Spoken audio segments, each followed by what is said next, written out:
Hello everyone, welcome to my channel. मैं हूं एरम और आज मैं आपके लिए बहुत ही इंटरेस्टिंग और नॉलेजेबल टॉपिक लेके आई हूं। बहुत ही बेसिक सा, that is about robotics in various sectors. आप जानते ही होंगे रोबोट्स क्या हैं, क्यों यूज़ होते हैं और इसका हमारे लाइफ में क्या इफ़ेक्ट्स पड़े हैं। हर चीज़ के एक एडवांटेज और डिसएडवांटेज बात होते हैं, बट हम जो हमारा टॉपिक है वो रिलेटेड है कि वेरियस सेक्टर्स में, अलग अलग सेक्टर्स में, हम चाहे एजुकेशन हो, एग्रीकल्चर हो या कोई भी मैन्युफैक्चरिंग वाली जगह हो, वहाँ पे रोबोटिक्स क्या हेल्प करते हैं एक पर्सन की। लेकिन उससे पहले सवाल ये है कि रोबोटिक्स इतने चर्चे में क्यों है। मशीन्स, रोबोट्स ये इतने ज़्यादा एग्रीकल्चर या किसी भी इंडस्ट्री ऑर्गेनाइजेशन में इतने ज़्यादा ट्रेंड में क्यों है कि why we need them rather than the power, man power. पहले के ज़माने में ये होता था कि ज़्यादा हमें इंसान की ज़रूरत होती थी, मैन पावर की, to do the work. Plus ज़्यादा टाइम लगता था, ज़्यादा एफर्ट्स लगते थे, और कहीं और पैसे तो बहुत ही ज़्यादा लगते थे, और कहीं आपने निगलिजेंस कर दी, थोड़ी लीनियंसी दिखा दी नज़र रखने में अपने वर्कर्स के ऊपर, तो वो कहीं ना कहीं आपके लिए लॉस का सबब बनता ही बनता था। बट रोबोट्स के साथ क्या हो गया? ऐसा कुछ नहीं है। Robots are made for doing a particular task. आपने रोबोट या मशीन जो भी है वो आपने खरीदी, आपने उसे फिर इंस्टॉल किया, उसे एक बार सेट कर दिया, उसे मालूम है मेरा वर्क क्या है। तो रोबोट्स की मदद से हमारा काम परफेक्शन से, प्योर परफेक्शन के साथ होता है, कम टाइम में होता है, मैन पावर कम लगता है, पैसा तो बहुत ही ज़्यादा कम होता है और हमारी इन्वेस्टमेंट बहुत ही अच्छी साबित होती है। तो इसीलिए रोबोटिक्स या मशीन्स हमारी इतनी ज़्यादा हेल्पफुल रहती हैं हमारे किसी भी ऑर्गेनाइजेशन में। हमारे नॉट जस्ट ऑर्गेनाइजेशन, हमारे घरों में हमारे लिए कितनी वो एडवांटेजेस हैं हमारी लाइफ को इजी करने में, ये आप सब बहुत अच्छे से जानते हैं। तो चलिए इसी के साथ हम अलग अलग सेक्टर्स को देख लेते हैं कि कैसे हमारा रोबोटिक्स इनमें वर्कआउट कर रहा है। तो सबसे पहले जो हमारा सेक्टर मैंने चूज़ किया है, दैट इज़ मैन्युफैक्चरिंग।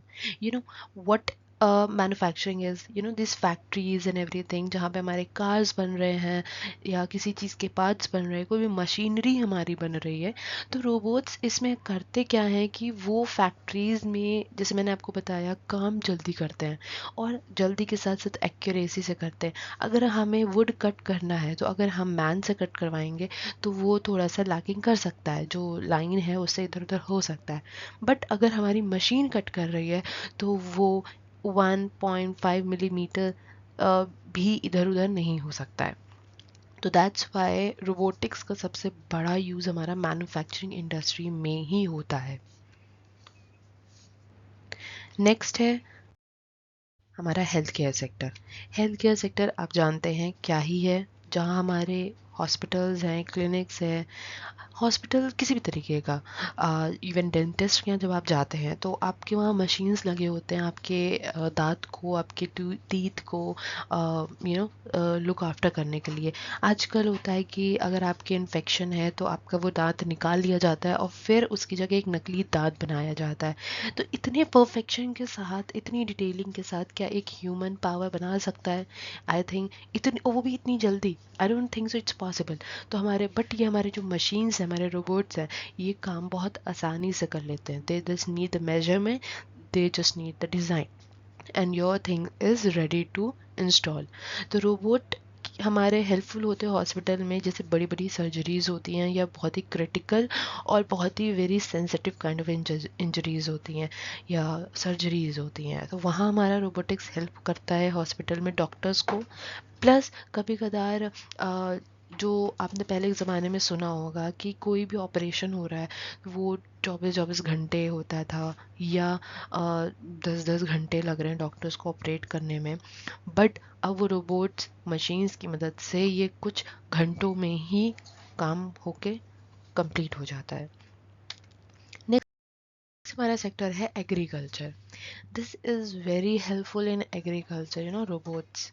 रोबोट्स क्या कर सकते हैं कि वो, जिसको हम गुड़ाई कहते हैं, आप रोबोट्स अगर आपके पास ऐसे एग्रीकल्चर वाले हैं तो आप उनकी मदद से वो जो गुड़ाई होती है वो करना, या सीड्स सीड्स उसमें प्लांट करना, या किसी भी फ्रूट्स वेजिटेबल अगर ग्रो हो गए हैं तो उसको पिक आउट करना, या अदर जो हमारे फार्मर्स के लिए हेल्पिंग हैंड बन सकता है वो हमारे रोबोट्स बनते हैं। एंड सबसे इम्पॉर्टेंटली ये थकते नहीं हैं, और ये जब तक काम करते रहते हैं जब तक इनको कमांड किया जाता है। नेक्स्ट हमारा डिफेंस और सिक्योरिटी में है। आप जानते हैं कि आजकल कितना ज़्यादा डिफेंस के सेक्टर्स में हमारे कंट्री को खतरा रहता है। बॉर्डर्स पे इतने ज़्यादा high technologies, not just in India but also in other countries also. तो रोबोटिक्स हमारी मिलिट्री में बहुत ही अच्छी जॉब करते हैं, जो रिस्की जॉब होती है, जिसमें वो जॉब जिसमें इंसान की जान को खतरा हो सकता है, या हमारे देश को खतरा हो सकता है बॉम्ब करने में, या सेफ्टी बॉर्डर्स पे देखने के लिए, वहाँ पे हमारे रोबोट्स जैसी मशीनरीज अवेलेबल हैं, जिनमें कैमरास और सेंसर्स और बहुत सारी अलग टेक्नोलॉजीज़ हैं जो इंस्टॉल्ड रहती हैं। तो उसकी मदद से हमारी सिक्योरिटी और ज़्यादा मजबूत हो गई है। Next, space exploration. आपने इस पिक्चर को तो ज़रूर कहीं ना कहीं देखा ही होगा।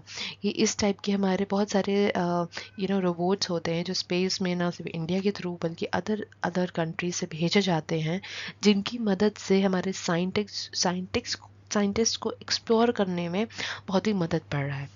क्या वो इन रोबोट्स को जिन प्लैनेट्स पर ऑक्सीजन नहीं है, जहाँ ह्यूमन सरवाइव नहीं कर सकता, वहाँ पे ये रोबोट्स भेजे जाते हैं। वहाँ पे ये सैंपल्स कलेक्ट करते हैं, ये इंडिया इन अर्थ को भेजते हैं। यहाँ पे फिर साइंटिस्ट उसके ऊपर रिसर्च करते हैं, और फिर न्यू न्यू कंक्लूजन्स हमारे निकल के आते हैं with the help of robots. Next next हमारा सेक्टर है education. As you know, education sector में बहुत ही ज़्यादा हेल्पफुल है हमारा रोबोटिक्स।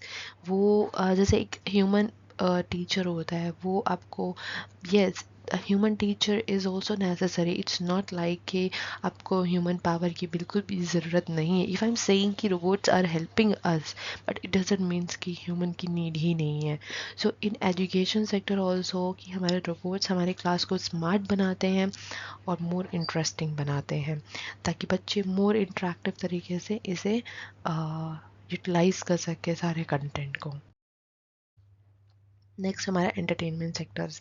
आपने स्विंग्स देखे होंगे, जिसमें थीम पार्क होती हैं, मूवीज़ होती हैं, इन सब में हमारे रोबोटिक्स का इस्तेमाल होता है, ताकि लोग अच्छे से इंजॉय कर सकें अपना हॉलीडेज़ वगैरह।